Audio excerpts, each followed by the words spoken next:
प्रणाम से प्यारे विद्यार्थियों साथियों, आज हम चर्चा करेंगे अरस्तू के दास्ता के सिद्धांत के अंतर्गत दास्ता के प्रकार। Lecture number 62।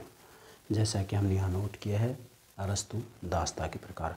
आज हम केवल अरस्तू ने दास्ता के कितने प्रकार बताए हैं इसकी चर्चा करेंगे। कारण क्योंकि दास्ता के प्रकार के बारे में प्रत्येक प्रकार की प्रतियोगिता परीक्षा में प्रश्न पूछा जाता है और प्रकार के साथ साथ इन दोनों का क्या अभिप्राय है ये आपको जानना ज़रूरी है। मैं दावे के साथ कह रहा हूँ, अरस्तू के दास्ता के सिद्धांत के अंतर्गत दास्ता के प्रकार के बारे में प्रश्न जरूर पूछा जाता है और दास्ता के जो दो प्रकार बताए हैं अरस्तू ने, इन दोनों प्रकारों के क्या अर्थ हैं इसकी जानकारी गंभीरता से होनी चाहिए, क्योंकि इन दोनों के ऊपर निश्चित रूप प्रश्न पूछा जाता है कि भाई अरस्तू ने दास्ता के कितने प्रकार बताए। तो कितने प्रकार बताए हैं बेटा? दो। कौन कौन सा? स्वाभाविक दास्ता, वैधानिक दास्ता। अब स्वाभाविक दास्ता, वैधानिक दास्ता है तो वास्तव में देखा जाए स्वाभाविक दास्ता, वैधानिक दास्ता, अब ये दो प्रकार जो अरस्तू ने बताई हैं, इन दोनों का अर्थ क्या है इसकी जानकारी भी ज़रूरी है। तो सबसे पहले तो आपको ये मालूम होना चाहिए कि जो राजनीति विज्ञान के जनक हैं अरस्तू के जो गुरु हैं प्लेटो ने अपनी रचना रिपब्लिक में दास्ता के बारे में कुछ नहीं कहा, चुप रहे हैं। और प्लेटो अपनी अंतिम रचना द लॉज के अंतर्गत अरस्तू की तरह ही दास्ता के सिद्धांत का समर्थन करते हैं। मतलब मूल बात यहाँ ये है क्या कि भाई जो प्लेटो हैं बेटा, इसको ध्यान रखना है, प्लेटो ने अपनी रचना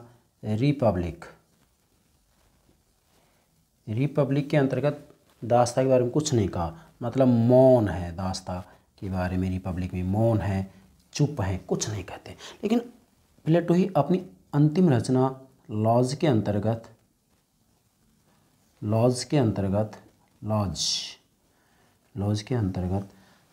दास्ता का समर्थन करते हैं, स्वीकार करते हैं। और मैंने आपको कहा कि प्लेटो जहाँ अपने विचारों को समाप्त करता है वहीं से अरस्तू अपने विचारों की शुरुआत करता है। तो प्लेटो के विचार अपनी अंतिम रचना द लॉज में समाप्त होते हैं और द लॉज में प्लेटो दास्ता का समर्थन करता है। तो डेफिनेटली जहाँ प्लेटो समाप्त करता है वहीं से अरस्तू शुरू करता है, इसलिए अरस्तू ने दास्ता का समर्थन किया है। अब अरस्तू ने दास्ता के क्या प्रकार बताए हैं, दास्ता का क्या अर्थ है, ये जान लें आप। सबसे पहले तो आपको पता होना चाहिए कि अरस्तू के अनुसार दास है कौन। तो बेटा दास्ता का बहुत सिंपल अर्थ बताया है अरस्तू ने। अरस्तू कह रहे हैं, अरस्तू के अनुसार जो स्वभावतः है, मतलब जो स्वभाव से ही, प्रकृति से ही जो स्वभावतः अपना नहीं है लेकिन दूसरों का है, दास है। मतलब जो स्वभाव से ही प्रकृति से अपना नहीं है बल्कि दूसरों का है, वो दास है। इसको दूसरे अर्थ में आप स्पष्ट कर सकते हैं क्या कि जिस व्यक्ति का अपना कोई व्यक्तित्व नहीं होता है, अपना कोई मस्तिष्क नहीं होता है, बल्कि वह दूसरों के अधीन होता है, वो दास है। मतलब जब एक मनुष्य किसी अन्य के अधीन होता है बुद्धि से, मस्तिष्क से, तो निश्चित रूप में वो दास है। तो आप इसको यूँ भी कह सकते हैं कि अरस्तू ने कहा है कि जो व्यक्ति स्वभाव से, मस्तिष्क से अपना नहीं है, जिसका अपना कोई व्यक्तित्व नहीं है, पर्सनैलिटी नहीं है, वो दास है। अब यहाँ दूसरे रूप में कह सकते हैं कि भाई दास वह मनुष्य है जो अपना ना होकर, अपनी बुद्धि से काम ना कर करके किसी अन्य मीन्स अपने स्वामी के मस्तिष्क के कार्य करता है और स्वयं उस व्यक्ति का अपना कोई व्यक्तित्व नहीं, कोई पर्सनैलिटी नहीं है, वो दास है। तो नोट करेंगे, अरस्तू के अनुसार जो स्वभावतः अपना नहीं है लेकिन दूसरों का है, वह दास है। इसको दूसरे शब्दों में कह सकते हैं, अर्थात इसका दूसरा अर्थ भी लिख सकते हैं, अर्थात जिस व्यक्ति का अपना कोई व्यक्तित्व नहीं होता है, जिस व्यक्ति का अपना मस्तिष्क नहीं होता है, वह दास है। मतलब जो मनुष्य अपने स्वामी के इशारे पर काम करता है, जिसकी स्वयं की अपनी कोई स्वतंत्र इच्छा नहीं है, वो दास है। आधुनिक दौर में हम देख सकते हैं कि जो नौकर होते हैं, जो सर्वेंट होते हैं, उन नौकरों के साथ वास्तव में देखा जाए तो जो व्यवहार किया जाता है, जो सलूक किया जाता है, तो इससे अंदाज़ा लगाया जा सकता है कि उन नौकर का बेचारे का अपना कोई पर्सनैलिटी नहीं है, कोई व्यक्तित्व नहीं है। वास्तव में उनका अपना कोई मस्तिष्क नहीं होता है, वो अपने विवेक से काम कर ही नहीं सकते। आज तो प्राइवेट सेक्टर के अंतर्गत, मैं तो शैक्षणिक संस्थाओं की बात भी कर सकता हूँ कि शैक्षणिक संस्थाओं के अंतर्गत आप देखिएगा, चाहे जो है विद्यालयों, महाविद्यालयों, उनमें जो कार्य करते हैं कर्मचारी, वो अरस्तु के दास से भी हीन स्थिति में है आज। अरस्तु ने तो अपने दास के बारे में ये कहा था कि भाई दास के प्रति उन्होंने मानवीय व्यवस्थाएं की थी कि दास के साथ कभी भी अमानवीय व्यवहार नहीं किया जाएगा, दास को कभी सताया नहीं जाएगा, दास का कभी शोषण नहीं किया जाएगा। जबकि आज के जो नौकर हैं उन नौकरों का तो शोषण किया जाता है। तो अरस्तु के दास से भी घटिया स्थिति में हैं आज के नौकर, चाहे व्यवसाय में हो, चाहे वह किसी भी शैक्षणिक संस्था में हो या किसी कंपनी में हो। आप समझ गए होंगे, मेरा इशारा पर्याप्त है। तो ये आपने नोट कर लिया अरस्तु के अनुसार दास कौन है, ठीक है। अब दासता के प्रकार की बात आती है तो अरस्तु ने दासता के 2 प्रकार बताए हैं, स्वाभाविक दासता, वैधानिक दासता। इन दोनों के अर्थ को समझेंगे। सबसे पहले लेंगे स्वाभाविक दासता। स्वाभाविक दासता का अर्थ बताते हुए अरस्तु कहते हैं, क्या कहते हैं, नोट करो, कि कुछ व्यक्ति जन्म से ही मंदबुद्धि, अकुशल व अयोग्य होते हैं। क्या, नोट करो, कुछ व्यक्ति जन्म से ही मंदबुद्धि, अकुशल व अयोग्य होते हैं, वो स्वाभाविक दास होते हैं। मतलब अरस्तु ने कहा है कि कुछ मनुष्य होते हैं वो स्वभाव से ही दास होते हैं। जैसा कि स्वयं अरस्तु ने कहा, कुछ मनुष्य स्वभाव से ही दास होते हैं। मतलब कुछ मनुष्य ऐसे होते हैं जो स्वभाव से ही दास होते हैं, मंदबुद्धि के होते हैं, अकुशल होते हैं, अयोग्य होते हैं। अब जो जन्म से ही मंदबुद्धि का है, अयोग्य है, अकुशल है, तो अरस्तु ने कहा है कि वो दास ही है, और वो जन्म से ही दास है क्योंकि वो मंदबुद्धि का है, अकुशल है, अयोग्य। इसलिए आप नोट करेंगे, अरस्तु ने कहा है कि कुछ मनुष्य स्वभाव से ही दास होते हैं, कुछ मनुष्य व्यक्ति जन्म से ही मंदबुद्धि, अकुशल व अयोग्य होते हैं। इन्हें ही अरस्तु ने स्वाभाविक दासता की संज्ञा दी है। स्वभाव से ही दास है। आपको मैं एक उदाहरण देता हूँ बहुत अच्छा। मैं अक्सर कक्षा के अंतर्गत पूछता हूँ, आपको बड़ा विचित्र लगेगा कि सर कैसे एग्जाम्पल देते हैं। मैं कक्षा में पूछ लेता हूँ कभी कभी स्नातक स्तर की क्लास में, स्नातकोत्तर स्तर की क्लासों के अंतर्गत, मतलब BA MA की क्लास में विद्यार्थी से पूछता हूँ कि बेटा, अनायास बोल देता हूँ, बेटा कल की छुट्टी है, तो तुरंत विद्यार्थी कह देते हैं ठीक है सर, नहीं आएंगे। और पूरी क्लास में 1-2 विद्यार्थी ऐसे होते हैं जो कहते हैं सर कल किसकी छुट्टी है, हमें बताइएगा। अब आप देखिएगा, ज़्यादातर ने स्वीकार कर लिया। मैंने जैसे कहा कि कल की छुट्टी है, बोलेंगे ठीक है सर कल की छुट्टी है, नहीं आएंगे कॉलेज। लेकिन पूरी क्लास में 2-4 विद्यार्थी ऐसे होते हैं, छात्र छात्राएं ऐसे होते हैं जो तुरंत कह देते हैं कि सर किस बात की छुट्टी है, मतलब प्रश्नवाचक चिन्ह लगा दिया। अब जो विद्यार्थी कहते ही मान रहे हैं, आप ज़रा देखिएगा, अब बुद्धि की दृष्टि से तुलना कीजिएगा, जो कहते ही बात मान रहे हैं, चाहे मैंने झूठ बोला, कुछ भी कहा, उन्होंने स्वीकार किया, ठीक है, मैं उस समय उनका गुरु हूँ तो गुरु की बात को माना जरूर, लेकिन थोड़ा सा विवेक भी तो होना चाहिए। अब पूरी क्लास में 3-4 विद्यार्थी ऐसे जो कि यहाँ पर अपने विवेक का प्रयोग करते हैं और पूछ लेते हैं कि सर ये तो बता दीजिएगा छुट्टी किसकी है, बस यही बात है। इसका मतलब जो जन्म से ही जो है मंदबुद्धि होता है, अकुशल होता है, वह अयोग्य होता है, उसको जो है अरस्तु ने स्वाभाविक दास की संज्ञा दी है। क्यों देते हैं? क्योंकि कुछ मनुष्य स्वभाव से ही दास होते हैं। जैसे कि अरस्तु ने कहा भी है कि कुछ मनुष्य स्वभावतः ही दास बनने योग्य होते हैं, जबकि कुछ स्वामी बनने योग्य होते हैं। मतलब यहाँ अरस्तु कह रहे हैं कि कुछ मनुष्य ऐसे होते हैं जो कि जन्म से ही मंदबुद्धि के होते हैं, दास बनने योग्य होते हैं, और कुछ ऐसे होते हैं जो कि जन्म से ही तीव्र बुद्धि के होते हैं, तेज बुद्धि के होते हैं, बुद्धिमान होते हैं, वो स्वामी बनने के योग्य होते हैं। तो कुल मिलाकर यहाँ हम ये कहेंगे कि जो अरस्तु कहते हैं कि वे स्वाभाविक दास कौन है, तो अरस्तु कहते हैं कि स्वाभाविक दास का मतलब होता है जो जन्म से ही मंदबुद्धि, अकुशल और अयोग्य होते हैं, वो जो है स्वाभाविक दास होते हैं। क्यों होते हैं? क्योंकि कुछ मनुष्य स्वभाव से ही दास होते हैं। मतलब कुछ मनुष्य ऐसे होते हैं जो स्वभाव से ही मंदबुद्धि के होते हैं, स्वभाव से अकुशल होते हैं, अयोग्य होते हैं। इसलिए कुछ व्यक्ति स्वभाव से दास बनने योग्य होते हैं, स्वभाव से दास बनने योग्य होते हैं। जैसा कि अरस्तु कह रहे हैं यहाँ पर, यूनानी सर्वोत्तर प्रकृति सह ही स्वतंत्र है। अब देखिएगा जरा, अरस्तु कहते हैं कि जो ये कुछ मनुष्य स्वभाव से दास होते हैं ये यूनानी नहीं हो सकते, यूनानी नहीं हो सकते। क्यों? क्योंकि अरस्तु ने कहा है कि यूनानी सर्वत्र प्रकृति से ही स्वतंत्र है। मतलब यूनानी जो हैं वो अपनी प्रकृति से ही स्वतंत्र हैं।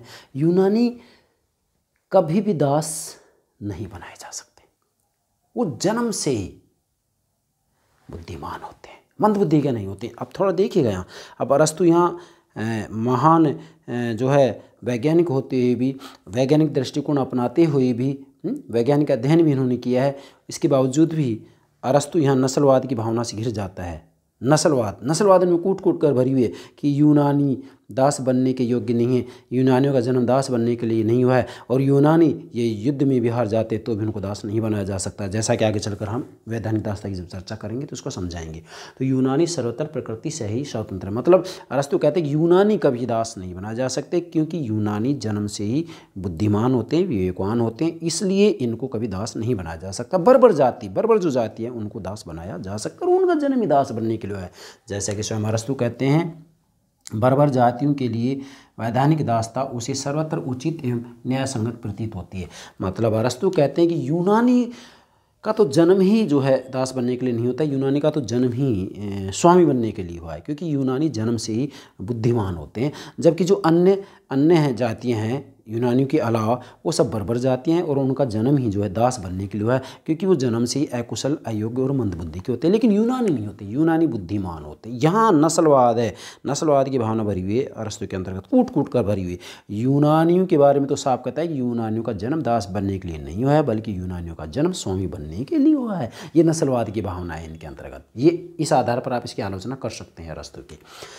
और बर्बर जातियों के लिए वैधानिक दासता उसे सर्वथा उचित एवं न्याय संगत प्रतीत होती है। अर्थात अरस्तु का कहना है कि जो यूनानी के अलावा जातियाँ हैं, बर्बर जातियाँ हैं, उनके लिए वैधानिक दासता उसे सर्वथा उचित एवं न्याय संगत प्रतीत होती है, क्योंकि जो बर्बर जातियाँ हैं, बर्बर जातियों के जो लोग हैं वो जन्म से ही मंदबुद्धि के होते हैं, जन्म से ही अकुशल, अयोग्य होते हैं। इसलिए ये लोग जो है जन्म से ही, स्वभाव से ही दास बनने योग्य होते हैं, स्वभाव से ही दास होते हैं। समझ गए? तो ये हो गया स्वाभाविक दासता। और इसके बाद में वैधानिक दासता की चर्चा करते हैं। अरस्तु ने दासता का दूसरा प्रकार बताया वैधानिक दासता। पहला क्या है बेटा? स्वाभाविक दासता। दूसरा क्या है? वैधानिक दासता। इसको नोट करना है आपको। वैधानिक दासता का क्या अर्थ है? अरस्तु कहते हैं कि वैधानिक दासता का अर्थ ये है, क्या है कि युद्ध में पराजित कर लाए हुए बंदी भी दास बनाए जा सकते हैं। मतलब है युद्ध में जिनको पराजित किया है, युद्ध में पराजित कर लाए हुए जो बंदी होते हैं उन बंदियों को भी दास बनाया जा सकता है। और ऐसे जो बंदी हैं उनको जो दास बनाया जाता है वही वैधानिक दासता की श्रेणी में आता है। क्योंकि युद्ध में पराजित कर, क्या आप लिखेंगे? युद्ध में पराजित कर लाए हुए बंदी भी दास बनाया जा सकता है। और युद्ध में पराजित कर लाए हुए बंदी जो दास बनाए जा रहे हैं उनको ही वैधानिक दासता की संज्ञा दी। ये तो जन्म से है कुशल, अयोग्य, मंदबुद्धि के हैं, तो स्वाभाविक दास हो गए। लेकिन ये युद्ध में पराजित कर लाए हुए जो बंदी होते हैं उनको भी जो है दास बनाया जा सकता है, और ऐसे दास वैधानिक दास कहलाते हैं। फिर कह रहा हूँ, अरस्तु कहते हैं कि युद्ध में पराजित कर लाए हुए बंदी भी दास बनाए जा सकते हैं। अब यहाँ फिर नस्लवाद की भावना है, यहाँ पर फिर अरस्तु पक्षपात कर रहे हैं। अरस्तु ने साफ कर दिया क्या? परंतु यूनान निवासी पराजित हो जाने पर भी दास नहीं बनाए जा सकते। अब देखिएगा अरस्तु क्या करें, अगर यूनानी युद्ध में हार जाते हैं, यूनानी निवासी यदि युद्ध में पराजित हो जाते हैं, यूनानी यदि हैं और युद्ध में हार जाते हैं, तो उनको दास नहीं बनाया जा सकता। क्यों? क्योंकि अरस्तु कहते हैं कि यूनानियों का जन्म ही स्वामी बनने के लिए हुआ है। यूनानी बर्बर जातियों की तरह अकुशल, अयोग्य, मंदबुद्धि नहीं होते हैं। यूनानियों का जन्म ही स्वामी बनने के लिए हुआ है।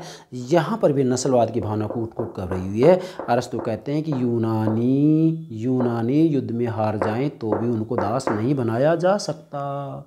अब सीधा सा अर्थ क्या हो गया? सीधा सा अर्थ ये, स्वाभाविक दासता का मतलब ये होता है कि कुछ मनुष्य जो कि जन्म से ही मंदबुद्धि, अकुशल, अयोग्य होते हैं वो स्वभाव से दास होते हैं।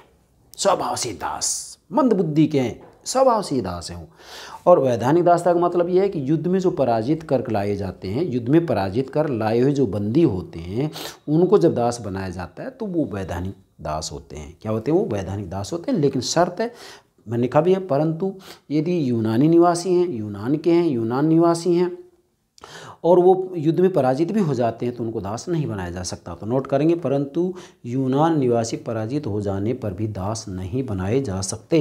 नोट करेंगे, परंतु यूनान निवासी पराजित हो जाने पर भी दास नहीं बनाए जा सकते। तो इसमें जो मूल बात आ रही है उभर कर हमारे सामने वो ये आ रही है कि जो दासता की चर्चा की है, इस दासता की चर्चा के अंतर्गत मुख्य जो कमी आती है वो ये आती है कि अरस्तु वैज्ञानिक दृष्टिकोण का समर्थक होते हुए भी जो ये नस्लवाद का समर्थन कर रहा है कि यूनानी कभी दास नहीं हो सकते, यूनानियों का जन्म दास बनने के लिए नहीं हुआ है, यूनानी हार भी जाएं तो भी उनको दास नहीं बनाया जा सकता। मतलब यहाँ यूनानियों को ये अन्य जातियों से श्रेष्ठ मान रहे हैं, श्रेष्ठ मान रहे हैं। तो ये नस्लवाद की भावना है। अब अरस्तु जैसे एक महान वैज्ञानिक के अंतर्गत ये भाव आते हैं तो ये थोड़ा सा मैं कहूँगा कि अरस्तु के जो ये विचार हैं संकुचित हैं। क्यों? क्योंकि भाई जब आप अन्य जातियों को युद्ध में पराजित हो रहे हैं और उनको बंदी बनाकर ला रहे हो तो दास बना सकते हो, तो यूनानियों को क्यों नहीं दास बनाया जा सकता? लेकिन अरस्तु ने साफ कह दिया कि नहीं, गलत बात है, यूनानियों को कभी दास बनाया नहीं जा सकता। क्योंकि उनका मूल जो लक्ष्य था वो ये था कि यूनानी बुद्धिमान है, यूनानियों का जन्म जो है स्वामी बनने के लिए हुआ है। इसलिए अरस्तु के अंतर्गत जो दासता के सिद्धांत के अंतर्गत मुख्य कमी उभर कर सामने आती है वो ये आती है कि अरस्तु के विचारों में नस्लवाद की भावना कूट कूट कर भरी हुई है। और इनका कहना है कि यूनानी सर्वोत्तर ही, जैसा कि मैंने यहाँ नोट भी किया है, यूनानी जो है सर्वोत्तर ही, नोट करेंगे, यूनानी जो है सर्वोत्तर ही, नोट करो, यूनानी जो है सर्वोत्तर ही स्वतंत्र हैं। मतलब इनको कभी दास नहीं बनाया जा सकता, इनका जन्म ही स्वामी बनने के लिए हुआ है। तो ये बात शोभायमान नहीं है, उचित नहीं है, श्रेष्ठ नहीं है। ये हो गया आपका अरस्तु के दासता के प्रकार। दासता के प्रकार, अब दासता के प्रकार में दो प्रकार हुए, स्वाभाविक दासता, वैधानिक दासता। स्वाभाविक दासता, वैधानिक दासता का अर्थ स्पष्ट कर दिया है। अब इसके अंतर्गत किसी न किसी रूप में आपसे एग्जाम पूछा भी जा सकता है। अब यहाँ ये भी पूछा जा सकता है कि अरस्तु की दासता के सिद्धांत के अंतर्गत सबसे मुख्य कमी या दोष क्या है? तो आप कह देंगे नस्लवाद की भावना है। उन्होंने कह दिया कि यूनानी सर्वतर स्वतंत्र हैं, यूनानी बुद्धिमान हैं, विवेकवान हैं, इनको कभी दास नहीं बनाया जा सकता। यूनानी युद्ध में हार भी जाएंगे तो भी इनको दास नहीं बनाया जा सकता। और बर्बर जातियों के बारे में कह रहे हैं कि तो जन्म से ही मंदबुद्धि के अकुशल अयोग्य होते हैं। लेकिन ये कुछ ज़रूरी नहीं है, ये कुछ ज़रूरी नहीं है। जैसा कि अरस्तु ने कहा, आज आप देख सकते हैं कि यूनान के अलावा अन्य जातियों की बात की जाती है, अन्य देशों की बात की जाती है, तो क्या किसी रूप में हम कम हैं, पिछड़े हुए नहीं हैं? तो ये अरस्तु में नस्लवाद की भावना थी। ये हो गया अरस्तु का जो है दासता के प्रकार। मुझे पूरा विश्वास है आप दासता के प्रकार को बेहतर तरीके से समझ चुके होंगे। यस बेटा, okay, thank you very much, thank you very much.